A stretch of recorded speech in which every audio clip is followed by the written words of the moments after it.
A pleasant good morning, good evening, good afternoon, wherever you are watching us from. My name is Greg Finan Park, and I'm here to bring to you the daily edition of Insider Print Media.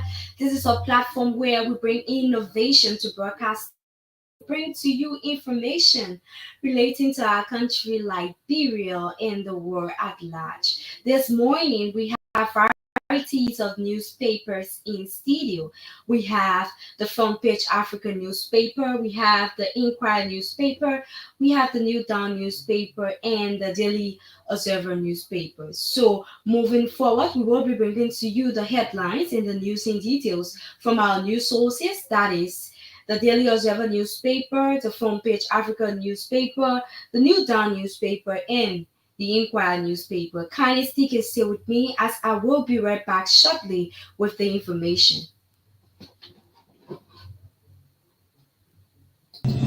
Focal TV, bringing you innovation to broadcasting, news, views, comments, and analysis of issues happening in Liberia and the rest of the world. Focal TV, with check and balance, we break it as it unfolds. Focal TV, bringing you face to face with newsmakers in town. Focal TV, the best online platform in broadcasting. Focal TV, located at Topo Village, Somalia Drive, Liberia.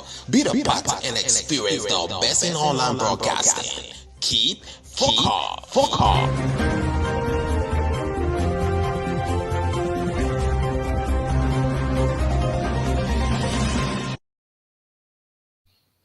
Okay, folks, welcome back. Welcome back to the daily edition of Insider Print Media with your news presenter, Greg Finan Korshpa. Today, I want to say happy pre-ladies night to all of the ladies out there who will be going out, and to you who are celebrating your birthday or your wedding anniversary. We say congratulations to you if you are celebrating your wedding anniversary, and may God lead you through.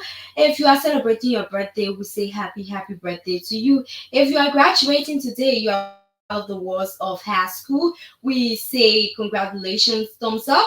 Continue to inspire because the world needs you, Liberia needs you as well. So let's look at the Daily Observer newspaper. We have two top stories here from the Daily Observer newspaper. Senate shifts focus on electricity health oversight.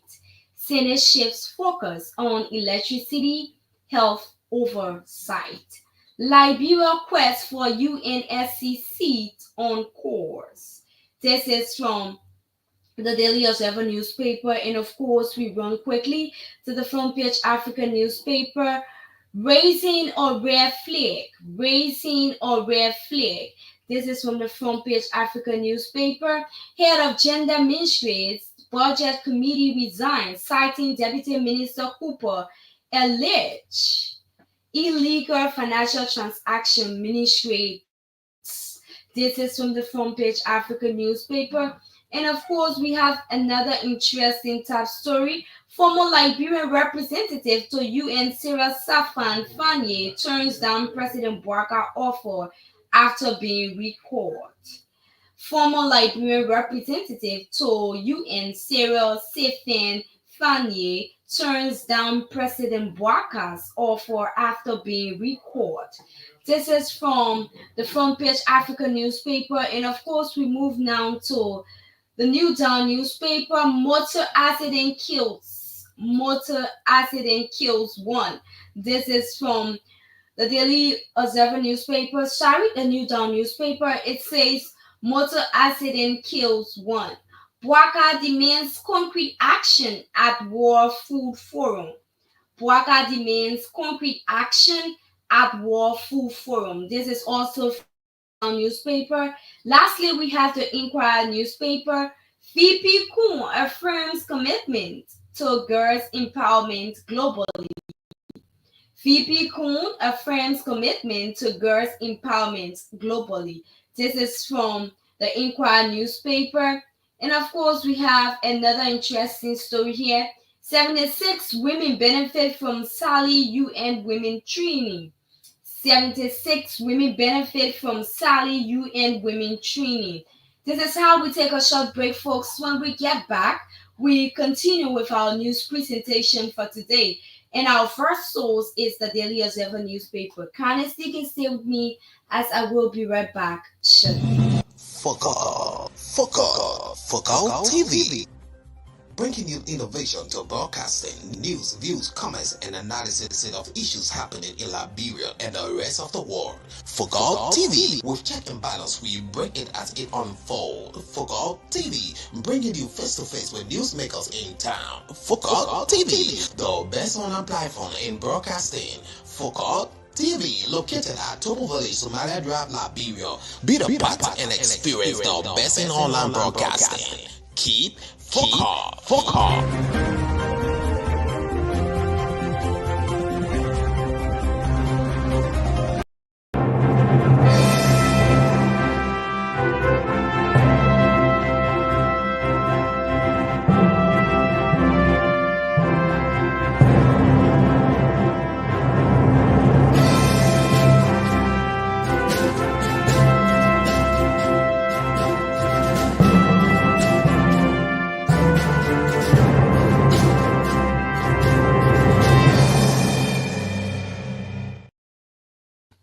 Daily Observer newspaper Senate shifts focus on electricity health oversight.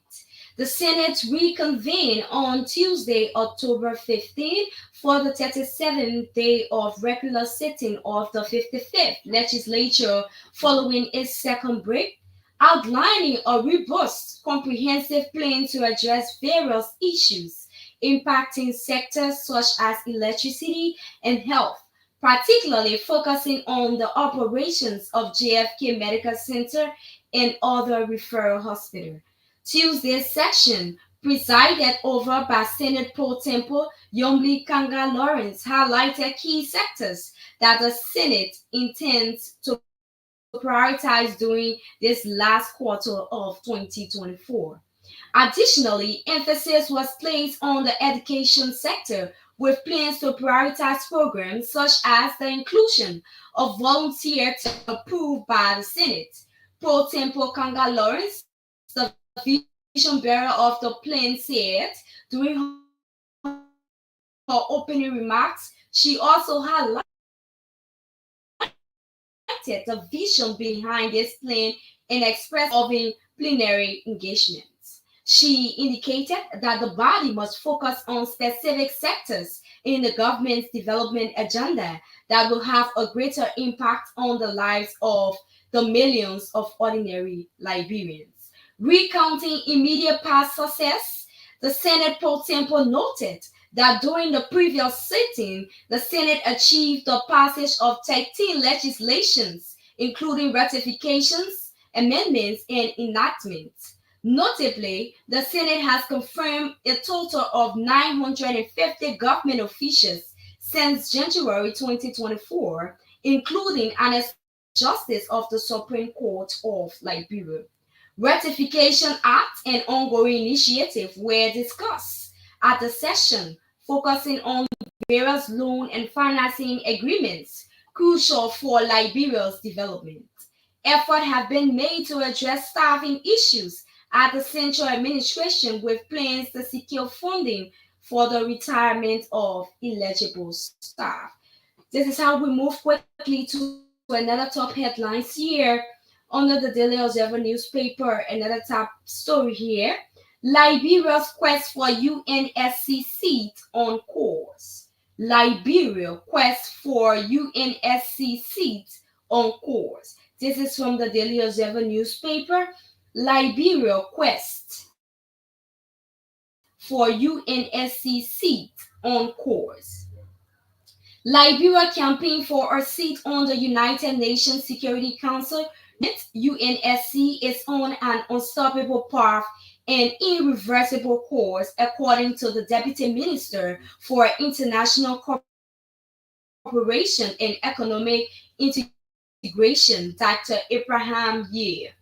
Speaking at the regular press briefing held at the Ministry of Information on Tuesday, October 15, 2024, Dr. Ye expressed confidence that Liberia will secure the the convicted United Nations headquarters in New York in reports suggesting that Liberia had lost the bait to Somalia. Dr. Nye clarified that these reports are misleading and inaccurate. He explained that Somalia had won the seat for the 2025-2026 term, while Liberia is campaigning for the 2026-2027 term. Our campaign is for the 2026-2027 seat, not the 2025-2026 seat. We are fully prepared and we are winning this seat, Dr. Ye asserted. Dr. Ye further disclosed that the Liberia candidacy has been formally endorsed by the Economic Community of West African States, ECOWAS, and the African Union, AU. This significant regional support, he noted, is a testament to Liberia's growing leadership role within Africa and on the global stage. What is in the print this morning from the front page Africa newspaper? Head of Gender Ministries Budget Committee resigns, citing Deputy Minister Cooper's alleged illegal financial action. Ministry debunks.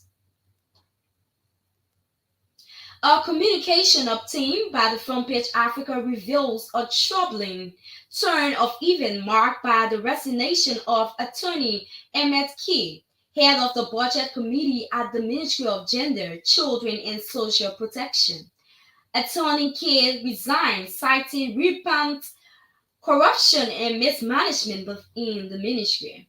In his resignation letter addressed to Deputy Minister Frederick S. Cooper, Key made serious allegations against both Cooper and Financial Controller Moses Kermoon, particularly concerning the handling of funds allocated for the Sexual and Gender-Based Violence (SGBV) anti-Roma project. The project, with a total budget of over US 6 million, is designed to combat gender-based violence in Liberia.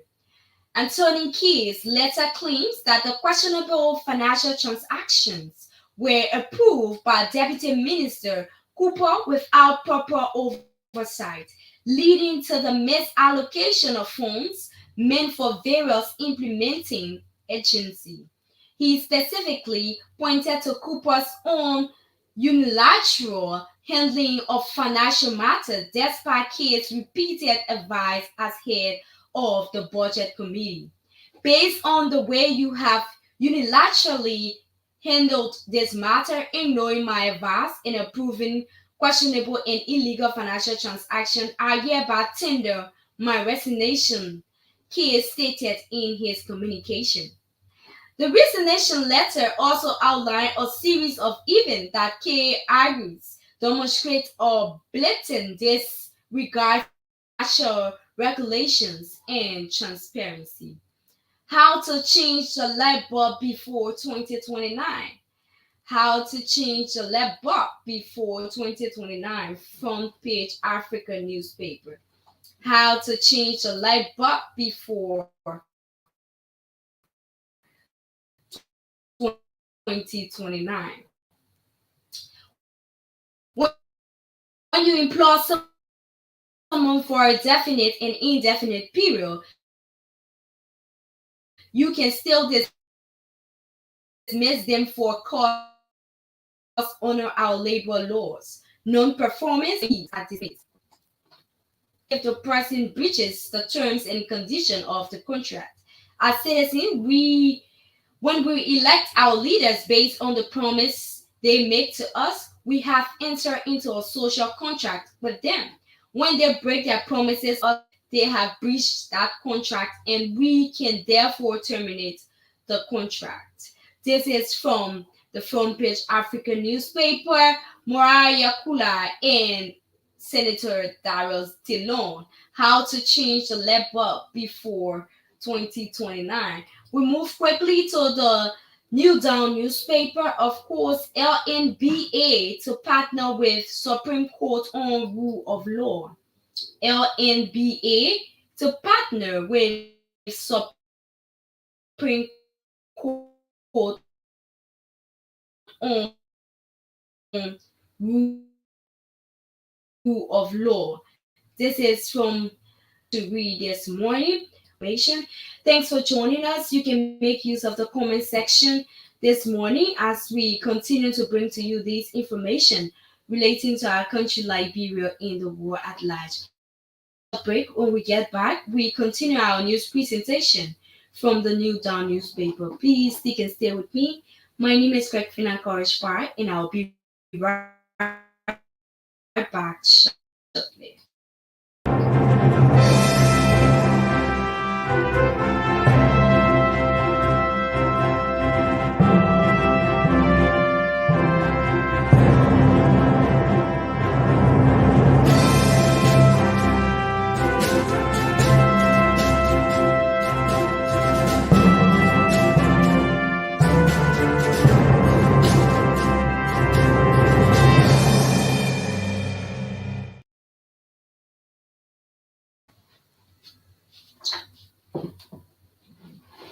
New Dawn newspaper, LNBA to partner with Supreme Court on rule of law.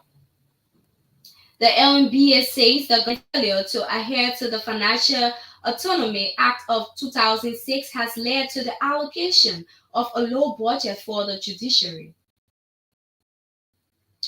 The Liberia National Bar Association, LNBA, says it is prepared to sit with the Supreme Court to find an amicable solution to ensure adherence to the rule of law and access to justice. On Wednesday, October 14, 2024, LNBA President Councillor Sylvester D. Rennie proposed the partnership at the formal opening of the Supreme Court of Liberia on Capitol Hill. The essence of going to court is to get relief, and if said relief cannot be acquired because of the lack of legal representation, then access to justice cannot be realized, said Councillor Rennie. Councillor Rennie noted that the LNBA previously called on the government to respect the Financial Autonomy Act of 2006, which gave judiciary financial autonomy. Rennie suggests that some provisions in the Act have not been respected by the legislative and executive branches of government. He believes that the failure to adhere to the Act has led to the under-allocation of funds to the judiciary during budget periods. Councillor Rennie argued that the judiciary is not involved in preparing the budget, unlike the other branches of government. He continued that in most instances, the amount presented by the judiciary is never given credence. Instead, a particular figure is assigned to operate within a budget ceiling. The LNBA president stated that this does not show any respect to the judicial branch of government. The bar recommended that the budget issue be handled collectively by the three branches of government to avoid bringing such issues to the public attention. We agree with the proposal of the Chief Justice that a joint consultative meeting on the 2025 calendar budget be promptly convened among the three branches of government, said Rennie. He suggested that doing so will provide an understanding and ensure that an agreement can be reached consistent with the law of jurisdiction. This is from the New Dawn newspaper. And of course, motor accident kills one. Motor accident kills one. 39-year-old Jala Wisia died instantly in the accident, and the others were currently at the J.J. Dawson Hospital. The victims admitted at the J.J. Dawson Referral Hospital in Havel City, Maryland County, included a bike rider and another person. Eyewitnesses told the New Dawn newspaper that the late Jala Wisia was riding on an Apish motorbike from Plebo to Fishtown. Witnesses said the deceased was speeding when his bike collided with a commercial taxi along the highway. The eyewitnesses maintained that the deceased was an employee of the Cavala Rubber Corporation (CRC) in Maryland County and hailed from Riverview County. However, there was no information immediately surrounding his trip to his home before meeting his early demise. Following the collision between the taxi and the bike, eyewitnesses further revealed that gasoline spillage and subsequent combustion caused harm to the individuals involved. Meanwhile, the death of the deceased has stirred and drawn many citizens' attention because it's not the first or second accident involving CRC employees in the Maryland or Palm Plantation (MOPP) in recent times. The death of the deceased has not only raised a serious concern about road safety measures by the Liberia National Police, but also questioned the Ministry of Public Works are closing due to the lack of maintenance. Friends of the deceased in the district have expressed shock over the tragedy, especially those who said they interacted with the deceased in the morning hours before his demise. They have called for a thorough investigation into the matter. This is quite sad, and we express our deepest condolences to the family. This is from the New Dawn newspaper. So we actually need to take precaution, young people, and those who work within that particular area or in that particular environment. You have to be really, really careful, especially on the highways, especially in our local counties. You have to really, really be careful because the road has a lot of drivers, the road has a lot of overtakers, the road has a lot of people who, will not even go by the driving rules. So, as a person riding a bike, you have exemplify serious issues when it comes to caution. Yes, you have to do that. So we encourage you to continue to take precaution when it comes to road safety, when it comes to you driving as well, because sometimes you might just be blessed and lucky to just survive an accident, and sometimes it's just going to be a big tragedy, and it's not going to be something easy for your family and that of your colleagues and loved ones. So you actually need to be careful every time you travel on highways, every time you travel into our rural counties. You have to really, really be careful. So, of course, we have the Inquirer newspaper for our last souls this morning, and we will take a break. When we get back, we conclude with our news presentation for today. I encourage you to make use of the comment section. Let me know you are following, give your input on the issues, and you could partly call our numbers 088 8239. You could call on the show to give your input as it relates to all of the news presentation this morning. So please stick and stay with me as I take a short break. Don't forget to continue to inspire the world because the world needs you to be a better place. Thanks for joining us, and I'll be right back shortly.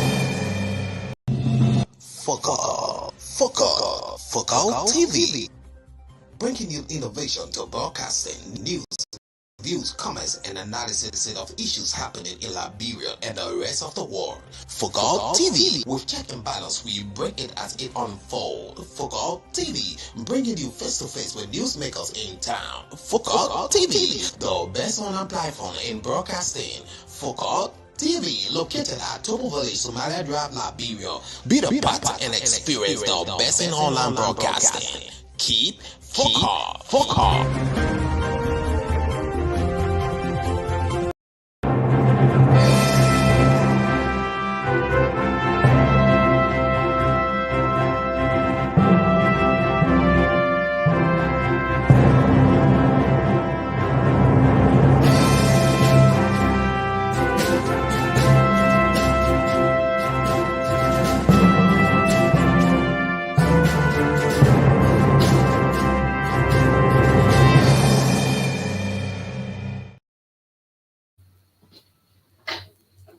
Inquirer newspaper. Phoebe Kuhn affirms commitment to girls' empowerment globally.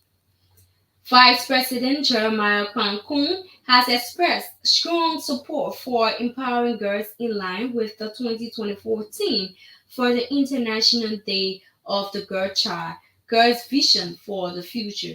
This day declared by the United Nations underscores opportunities for girls in the continuing challenge of gender inequality.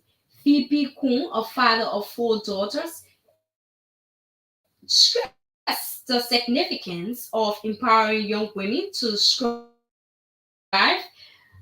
crucial role of empowering young women in shaping our future. He said he also highlighted the Unity Party led government's initiatives focused on youth development, particularly young women. A major initiative is a comprehensive training program aimed at equipping 10,000 youth, primarily girls, with critical technology skills. We want our young women to not only be participants but also leaders in tomorrow's technological advancement, he remarked. Phoebe Kuhn also urged young women to prioritize their education, emphasizing that it is a key to future success. His remark came during an October 14, 2024 meeting with female high school students from Sabre Ed Christian School of Excellence, who interviewed him on issues affecting girls. The students raised thoughtful questions about government's efforts to promote children's rights and improve their quality of life, covering topics such as access to education, healthcare, and protection against violence and exploitation. Madam Sonin Kanga Williams, the school founder and executive director, thanked the vice president for addressing these critical issues and raising awareness about the importance of education, health, and safety for girls in our country, Liberia. Let's look at another top story here under the Inquirer newspaper. Let's look at another top story here on the Inquirer newspaper. Of course, this is our last story for today. Spends nights in jail on allegation of rape. Liberian priest spends nights in jail. A Liberian Catholic priest, Daniel L. George, has been arrested and is serving pre-trial detention at the Monrovia Central Prison for allegedly raping and sexually molesting a 16-year-old female in Monrovia. Defendant George, 32, an associate priest at the Christ the King Parish in the Gaytown community, was arrested by the Liberian National Police on suspicion of statutory rape allegedly against the minor, according to the LNP charge sheet dated October 15, 2024. The defendant, on May 8, 2024, inserted his penis in the vagina of the victim on multiple occasions at the compound of Christ the King Catholic Church. The charge further indicated that Father George sexually molested the survivor, who, along with her family, are members of the Christ the King congregation. The investigation also stated that defendant George, being a priest, gained trust from the survivor parents, who would call him to take their kids at the Invincible Park, a permission the survivor mother would grant. However, the victim's mother became uncomfortable with such attitude of defending and stopped him from taking the survivor out. Her mother also went further to inform another priest, Father Patrick, to stop the defendant from visiting her home.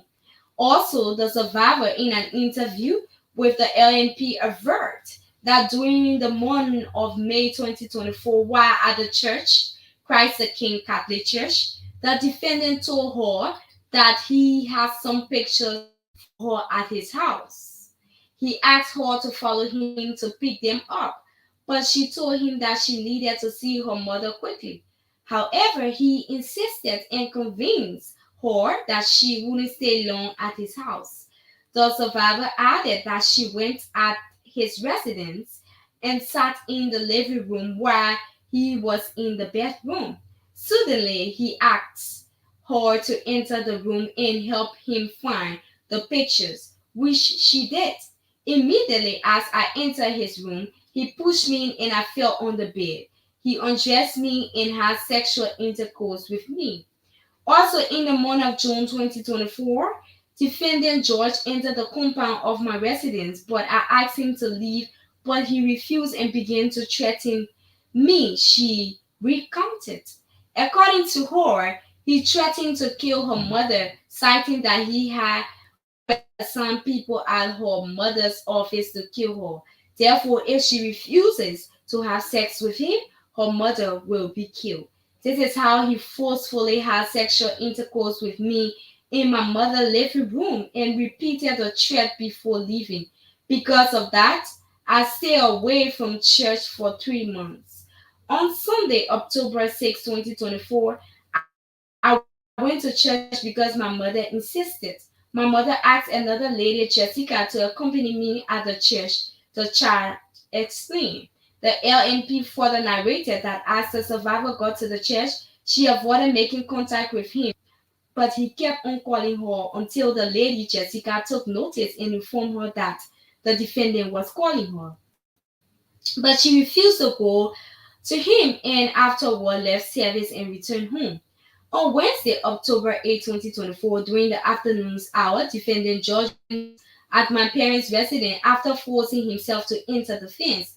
I was holding a knife while peeling orange fruit, and as he got closer, I warned him to stay away and also threatened to kill him. But at the time, the nurse, patient Sumo, had gone to buy medical drug for me, so no other person was in the house except defendant George and herself. Accordingly, he engaged her physically and forcefully took the knife from her, leaving her to sustain physical injury on her left wrist. He afterward went into my room and called me in. Eventually, the nurse returned, and while I was trying to open the gate, he came threatening to kill two of us. I went back to him and he had sexual intercourse with me, she explained. The nurse noticed that I was uncomfortable and horribly went out to inform my mother, Mrs. Keben Wisse. Gated. She asserted that her mother entered the fence and caught defendant George in. He tried to hide himself, but her mother got hold of him and called the church administrator and later informed the police. This is really, really bad for a clergyman, let me say a priest, not just a priest, but an associate priest within the Catholic faith to be doing such a thing, to be raping a minor at the age of 16. This is so bad. This is terrifying. And this man should be penalized by our laws within our country, Liberia. This particular girl should get justice for what he did to her. This particular scenario. Let me just conclude by saying this. We as young women, let's stop saying, oh, this person is my uncle, this person is my this, when biologically he's not our uncle or he's not your uncle. Let's call people by their rightful names and titles. Let's start seeking certain relationship that we shouldn't be seeking. Sometimes when people get abreast of these things, they sometimes feel they have certain power or they have certain authority over you. regardless of that, because of our African culture, that still does not give a person that is a male a right to go ahead and rape a minor. This is so bad. Imagine all of the different attempts he made. All of the different attempts he made. And this guy taking advantage because of his title, like, I'm a priest, you try it, I'll kill you, I'll do this, I'll do that, taking advantage of you. And you just like, you try to hide it and not reporting it, it causes a lot of problem for you. Now you have to live with this stigma. You have to take every time. Let us continue to fight this thing when it comes to abusing our country like Liberia. When it comes to rape cases, let's continue to fight it. You cannot be a clergyman. You cannot even be a pastor and you are involved into these acts. What is it showing in a Christian community? Nothing. And this and I feel because of certain authority these people have, they sometimes don't even care. Like, they just, yes, because I have this authority, I will do this to you and nothing will come from other end. And it's so bad. And our laws in our country should serve justice for us. Young women, stop compromising relationship. If this person is not your uncle, he's not your uncle. Stop calling people who is not your uncle. Find a different name for them. If the person name is Mr. John Brown, call the person Mr. Brown. Keep it as it is. That is his title. He's a male. He's a man. Keep it as it is. If somebody is not your brother, stop being so sympathetic. Like, don't give people relationships that they do not deserve. These are things that you see in a community. You hear people say, oh, go to your paper. All these things can bow down from here. You'll see a priest coming to mass and just recognizing one person, or just, talking about this girl, or pastor just, prioritizing one person. This is where all of these things, and sometimes you feel like, yes, Father loved me so much, or yes, my pastor liked me so much. No. Me, the first thing when you try to be so nice to me, I try to think, why this person is so nice to me, even if you're a female or male, because like, you can't just be so nice to somebody without getting something from them. No. So it's my prayer that this girl can heal gradually and that her parents can heal as well, because this is a whole stigma that she will have to live with for the rest of life. Imagine she have gone in newspaper, this story is in newspaper, she'll have to live with it, she'll have to explain it, she'll have to like embrace herself to face real life challenges. And let me tell you, when a person is raped, it's so bad. The trauma that comes along with it is not an easy thing. And if you don't have a family to support you, you don't have a community to support you, it sometimes breaks you down. And sometimes you see people have a mental issues. So this particular man, whoever he is called by his title, priest, should face serious justice, and he should be penalized by the law if he is found guilty. Thank you so much for joining us this morning. Makia Commentaire, watching from Broad Street, I appreciate you so much. And I want to say thank you for joining us on this platform. I will be right back tomorrow on the daily edition of Inside the Print Media from 10 a.m. to 10:45. Thanks for joining us again. My name is Greg. This is how I wish you a happy ladies' night. And this is how I wish you a blessed Wednesday. I love you and I wish you all the best that God has in store for you today. Go along with peace. Go along with love. Do away with violence. Bye-bye.